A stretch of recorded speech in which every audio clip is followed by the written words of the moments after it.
I told our kids this week that when you love something, you open yourself up to some vulnerability to hurts and disappointments, but you also get, because of your love for something, get to experience great joy and hope. And it's it's a happy locker room in there. And some of the more joyous things that happen today are seeing kids like John Ratliff get a catch, who have spent years as a walk-on in this program, and LaKedra King breaking up a pass on third down, and young kids making plays, Talbot Bass and Billy Bush and all those guys that don't get to experience that week in, week out. That was a lot of fun, and see their teammates enjoy seeing them be successful was quite rewarding. That's a good day. Happy to have 8 wins and to be sitting where we are with 2 conference games left. Was able to set quite a few guys today, and some get very few reps. Hopefully we'll be as healthy as we've been in a long time in a couple of weeks when we travel to Fayetteville. So good day. Thought our kids focused. Our word for the week was yield, and you can yield to outside sources and pressures and different things when things aren't exactly what everybody wants them to be, or you can yield to something bigger than yourself and to a team or a unit. And just thought our kids handled the week very, very well. Raise your hand, we'll bring a microphone to you. Anybody jump out for you that might could help you in those last 2 games that may not have been getting a lot of playing time? Well, the 2 that jumped out to everyone, I think, would be Jordan Wilkins and Mark Dotson. Their physical downhill running that they did was very impressive today. You know, how does that equate against some of the defenses that we're playing in weeks to come? I'm not sure, but I know I was impressed with what we saw for sure.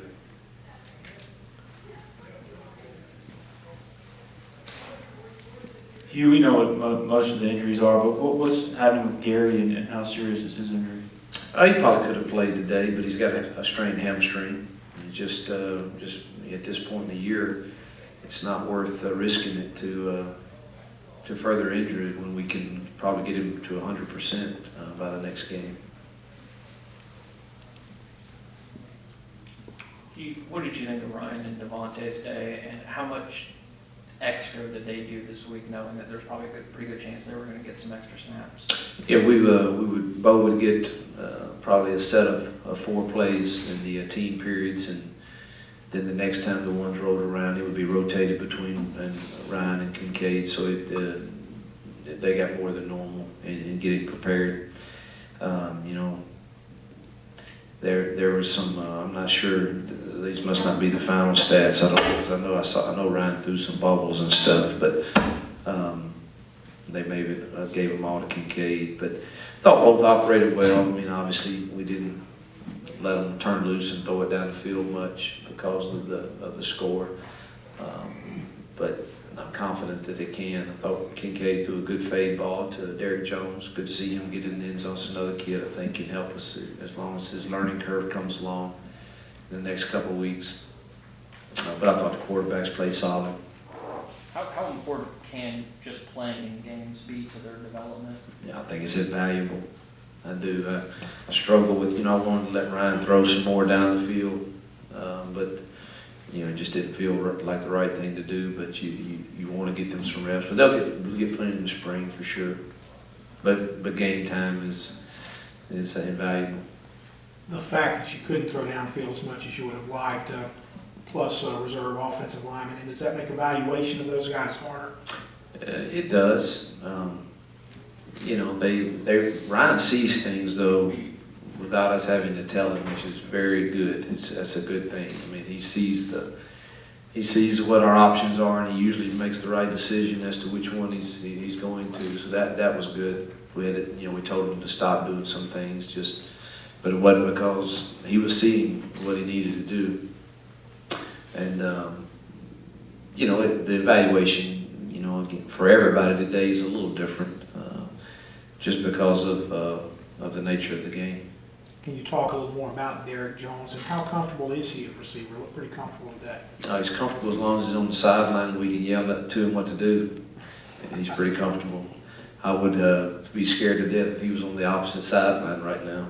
But we got another week and a half to help him learn things. But he definitely could help us.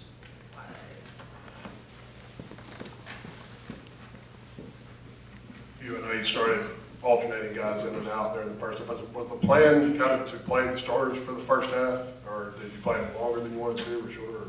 No, you know, I thought we probably needed to play. I know the defense subbed backups in the second quarter. Offensively, we made 2 subs at offensive line in the second quarter, and then third quarter after one drive went pretty much wholesale with 2s and 3s everywhere. So that's pretty much the plan. I'd like to, you got the Bo sitting out there, he's, I don't know how far now, but he was 266 yards, I know, from being the all-time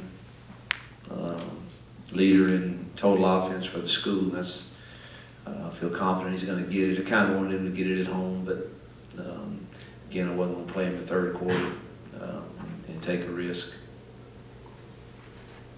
Any other questions for Coach? All right, you can go. Is there anything to Jalen Walton? No, just he's had a lot of time, a lot of significance, and really wanted to look at Dotson and Wilkins. And absolutely nothing. Just wanted to get those others some reps. Anything else? All right, thanks, Coach. Thank you.